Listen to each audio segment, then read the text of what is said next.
Please tell me Mr. Ramos is not replacing me as Dr. Doom via Parker Robbins. Is there something you're not telling me? Robert Downey Jr. was supposed to pop into a routine Zoom, toss a little Stark sparkle toward Marvel's newest prodigy, and log off. What happened instead felt like watching an arc reactor implode in real time. Anyway, I don't want to step on your... Cameras were rolling for the public junket of Ironheart when Downey leaned forward and half-joked, "Please tell me Mr. Ramos isn't replacing me as Dr. Doom via Parker Robbins. Something you're not telling me."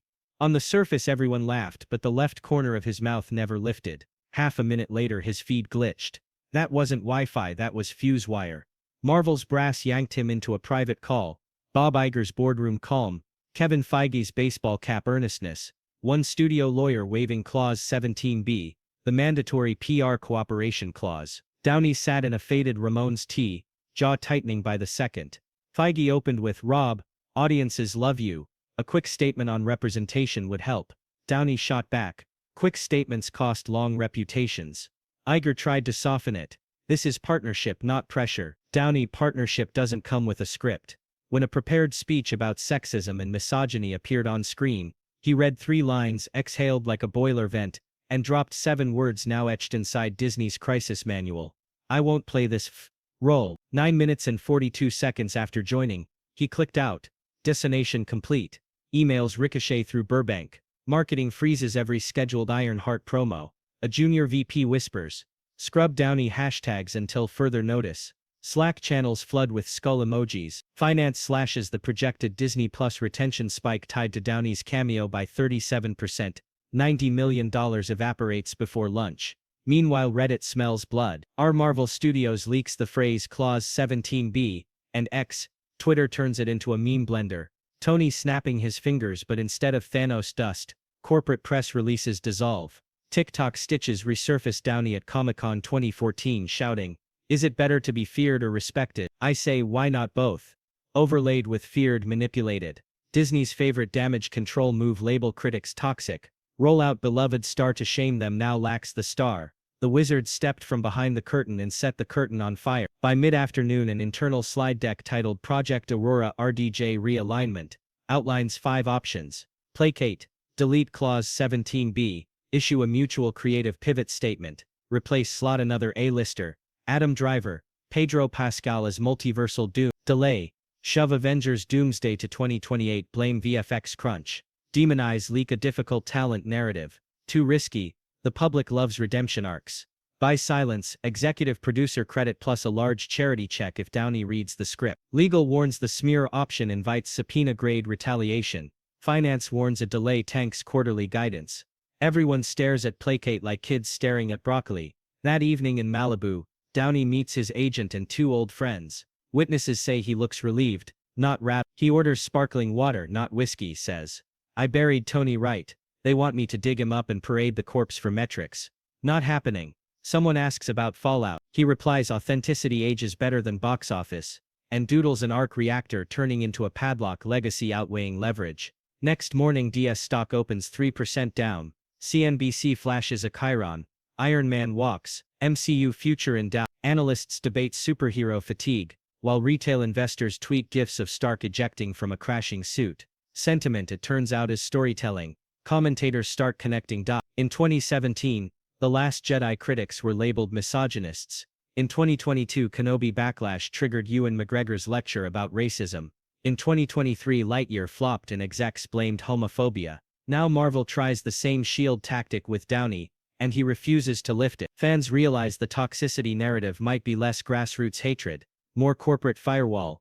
Numbers roll in. Ironheart completion rate, 32% according to a leaked doc. Predicted opening for Doomsday without Downey, down 400 million globally. Downey's goodwill score, 1.8 million new Instagram followers in 48 hours. Disney's reputation among core MCU loyalists drops to its lowest since the 2015 Fanfic 4 fiasco. Feige drafts a personal email, "Let's meet." No lawyers, he saves it. Doesn't. Downey's rep receives nothing. Interprets silence as stalemate. Entertainment trades prep obituaries for the Infinity Saga era. Inside Marvel, one truth crystallizes without Robert's blessing. Phase 5 has no pulse. And for the first time since 2008, Disney realizes you can't simply buy a heart. Inside Stage A at Manhattan Beach Studios, the prop team is quietly repainting a 7-foot throne labeled Victor Von Doom. Nobody knows whether anyone will ever sit in it. The set decorator mutters. Feels like decorating a wedding after the bride eloped. 2 sound stages over. Writers of Avengers Doomsday hold what used to be a notes session, now a group therapy circle. Draft 6 leaned on Downey's Doom monologue to tie 10 subplots together. Without him, the climax is a blank page with insert iconic moment circled 3 times. Word spreads that Disney has floated a one-time no-strings $50 million bonus if Downey reads a 2-sentence statement praising Ironheart's courageous storytelling. His agent forwards the offer. Robert replies with a single gif of Tony tossing the nuke through the portal. Sacrifice beats compromise. The agent screenshots it, and by lunchtime half of Hollywood has seen it. That silent refusal travels faster than any press release. Burbank digs in. A PR brainstorm starts with reframe the narrative and ends with introduce Secret Wars sooner. Fans love cameos. Someone proposes resurrecting Tony via AI de-aging tech. Legal coughs. Likeness rights still belong to Downey. Another exec asks if they can claim fair use under parody. The room goes silent. They pivot to contingency, elevate Rory further, double down on message. Marketing drafts a new slogan. The future is her, but focus group parents read it as admission that the past is dead. Survey approval scores drop another 10 points. Meanwhile, rival studios sniff opportunity. Warner invites Downey to a hush-hush brunch. Sources say they pitched him on producing an Elseworlds detective noir. Amazon dangles a limited series adaptation of Sherlock Holmes under his own production shingle. Downey listens politely, says he's taking a sabbatical to rebuild his Malibu chicken coop. Hollywood translation, not buying but lovely to be courted. Fans organize and Sync You Tony Tuesday. TikTokers recreate the Endgame portal scene in backyards, except the portal shuts before Iron Man enters, leaving everyone looking around confused. It goes viral. 50 million views. A neon arrow pointing at Marvel's absence of a plan. In response, Disney attempts a feel-good montage featuring Dominique Thorne and school robotics clubs. Comments section 90% hearts, 10% still asking why PR stunts replace story state. The ratio is brutal. Brand sentiment charts look like a roller coaster that never climbs back up.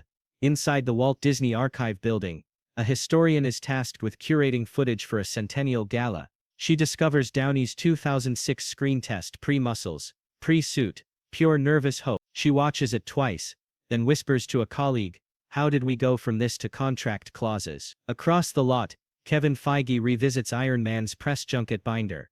It contains a yellow post-it from Downey. "Let's keep this fun." Feige closes the binder, realization dawning that the simple mantra is now corporate archaeology. Other actors notice the tremor. Brie Larson's team requests clarity on her own Clause 17B obligations for forthcoming reshoots. Disney's Anthony Mackie texts Downey a fist bump emoji. No words needed. Scarlett Johansson, who once sued the mouse and won, tweets a cryptic "Told you contracts matter." Interns scour SAG policy. Can stars collectively refuse mandated PR speech? No precedent. But the union's new leadership smells leverage. Investor call day arrives. Analysts press Iger. How critical is Mr. Downey to Phase 5 revenue? Iger recites a line about ensemble storytelling. One analyst retorts, "The market says otherwise," citing a $12 billion valuation since the incident. CNBC zooms in on a red graph that looks suspiciously like an EKG flatline. Feige drafts another email, finally sends Robert lunch. No agenda. Downey replies with a YouTube link, AC/DC's Shoot to Thrill. Translation interpreted as "If we meet, come honest, bring rhythm, lose the script." Feige books a private booth at Nate Nall's, orders 2 turkey on rye ahead of time and waits. At once, Downey walks in wearing sunglasses and a paint-spattered hoodie. They hug like cousins who skipped a few Christmases. Conversation lasts 90 minutes. No lawyers, no publicists, one waitress sworn to secrecy. Eyewitnesses overhear fragments, earned moments. Checklist cinema. Legacy is oxygen. When they part, Feige looks lighter, Downey amused. But no signatures change hands. Back at HQ, Feige reports, Downey might cameo if Ironheart earns it organically, if Clause 17B dies, if writers craft an arc the audience asks for instead of one the board demands. Some suits balk, precedent disaster, but others grasp the bigger disaster underway. Losing the center may cost more than conceding control. Disney issues a terse release. We value Robert's contributions and are engaged in creative conversations. The stock nudges upward, but fans aren't fooled. They quote Stark's last line, I am inevitable, except this time inevitability swings the other way. The studio must adapt or fail. In the quiet that follows, editors cut a new version of Ironheart Episode 1, less lecture, more character flaw, a genuine mentor void instead of a rushed homage. They test screen it for a small group that includes teenage boys and middle-aged women, the Forgotten Quadrant. Scores improve modestly. A writer whispers, maybe we can save this by telling the truth instead of selling a thesis. Downey watches an early cut at home, headphones on. When Riri finishes her first flight and crashes into a lake, she laughs at herself instead of striking a pose. Downey smiles. He texts Feige one word, closer. The throne still sits empty, but props no longer repaint it. They polish it, just in case. And somewhere in Malibu a chicken coop is nearly finished. Downey nails a plaque above the door. Build it right or leave it alone. Mid-February. The Malibu sunrise stains the Pacific orange, while Downey finishes hammering the last shingle onto the coop. A hired hand asks why an Oscar winner is roofing his own chicken house. Robert shrugs. Because nobody sent notes. The answer hits harder than he intends. Across town, the Marvel writers' room finally drops the color-coded diversity tracker spreadsheet and starts pinning comic panels to corkboard again. They strip Riri's rewrite to the chassis. Genius kid, grief over a lost mentor. Reckless first victory. Public failure earned comeback. It's so simple someone jokes they could have found it by opening a 2016 issue of Invincible Iron Man instead of a PowerPoint. Laughter, nervous but real, fills the room for the first time in months. Kevin Feige phones Downey to pitch the new outline. No prepared talking points, just a story. Riri builds a suit that nearly kills her because she measures herself against a ghost. She survives by learning Tony's real legacy isn't tech, it's accountability. In the finale, a pre-recorded Stark AI activates for 12 seconds, telling her kid, the suit is just a mirror, make sure you like who's inside. Downey listens. He asks two questions. Does she fail big? Yes. Does she fix it herself? Also yes. He says, then you don't need me. That's the point. Feige exhales. Would you voice the AI anyway? Downey, one condition, strike the clause that lets you weaponize me and press again. Feige agrees on the call, surprising them both.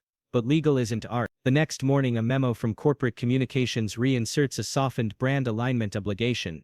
Downey reads it, laughs once, forwards it to Feige with subject line, re-accountability. Feige storms a V-level meeting, slams the memo on polished wood, and for the first time in 15 years raises his voice at Bob Iger. You brought me back to fix Marvel, so let me fix it or fire me. Iger stares at him, quietly calculates PR fallout of losing the architect and the poster boy in the same quarter. He signs off on removing the clause. News leaks within hours, not the contract terms, just the vibe. Disney blinked. Reddit threads celebrate a rare studio. Variety runs a think piece titled, Did Iron Man Just Save Storytelling? Executives hate the headline but notice their own kids sharing it on Instagram. Late March test screening of the new Ironheart pilot. Audience scores jump 20 points. Viewers still critique CGI, but they talk about characters, not quotas.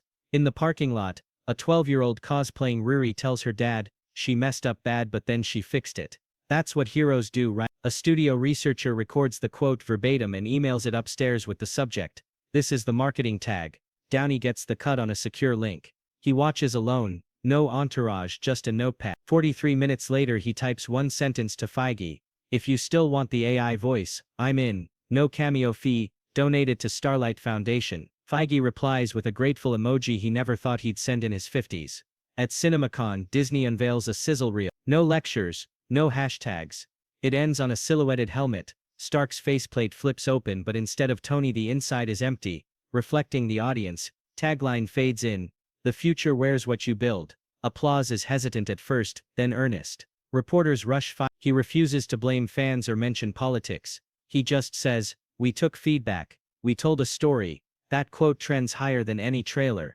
Wall Street notices the stock ticking upward. One analyst writes, perhaps authenticity still has a market cap. Inside the archive building, that historian swaps the Centennial montage's final shot. Downey's 2006 screen test dissolves into Riri's lake crash laughter, two beginnings sharing one frame. The throne remains on stage A, not for Dr. Doom anymore, maybe not for anyone, but the crew keeps it polished, a reminder that power is borrowed, never owned. Downey visits, sets a bag of organic chicken feed on the seat, and grins at the prop guys, just in case the next monarch deserves a snack. Leaving the lot, he passes a billboard for Ironheart. No image of him, no forced endorsement, just Riri mid-flight, sparks flying. Headline: Fail big, fix bigger. He nods once, climbs into his Audi and drives home to Malibu, where the coupe awaits its first sunrise with a brass plaque shining in the dawn. Build it right or leave it alone.